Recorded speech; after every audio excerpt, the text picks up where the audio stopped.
divine surprise, la consommation résiste. Étonnant.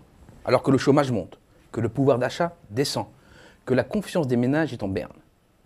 Comme le montre ce premier graphique, une confiance qui a plongé très en dessous de sa moyenne de long terme. Elle était en décembre tout proche de son plus bas niveau historique, celui de la dernière récession. Mais les Français maintiennent leurs achats contre vents et marées. C'est du moins ce que dévoilent les dernières données. Certes, aucune accélération n'est perceptible. Mais quel étonnement de constater que la consommation en biens ne fléchit pas depuis la rentrée.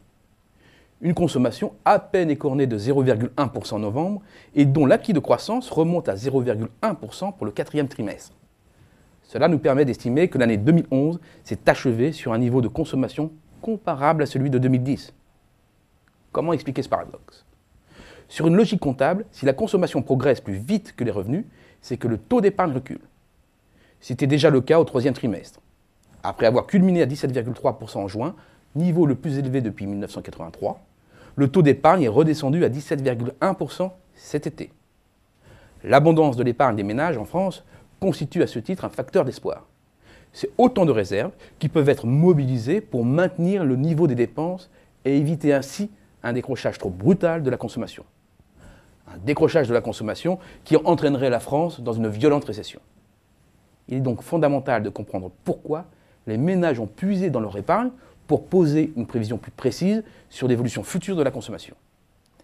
Il existe d'abord un effet cliquet. Je m'explique. Il est psychologiquement très difficile d'ajuster son niveau de vie à une baisse de ses revenus. Et la consommation à un instant T dépend non seulement du revenu de cet instant T, mais aussi des habitudes acquises dans le passé. Bien évidemment, si les difficultés persistent, l'ajustement s'effectue, de façon implacable. Mais il faut prendre en compte aussi un autre paramètre. C'est l'effet richesse lié à l'immobilier. On sait que le patrimoine des ménages a fortement progressé ces dernières années. C'est un euphémisme. Il a doublé en 10 ans, pour passer d'un peu moins de 5 000 milliards d'euros à plus de 1 000 milliards d'euros entre 2000 et 2010. Un doublement qui doit pour beaucoup à la flambée des prix des logements. Une flambée qui donne aux 58% de ménages propriétaires le sentiment de s'enrichir.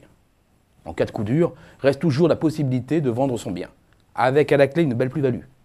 C'est l'immobilier bouclier. Mais attention, cette arme défensive pourrait bien se fissurer. Après la hausse de 2011, la mécanique des prix dans l'immobilier s'est grippée, dans plusieurs régions. Au mieux, les prix resteront stables en 2012, en moyenne nationale. À condition que le marché de la pierre ne fasse pas l'objet d'une attaque fiscale ou d'une flambée des taux d'intérêt. Vous l'aurez compris, les dépenses des ménages ne sont plus accrochées qu'à l'épargne immobilière. Une chute des prix de la pierre entraînerait mécaniquement un dérapage de la consommation.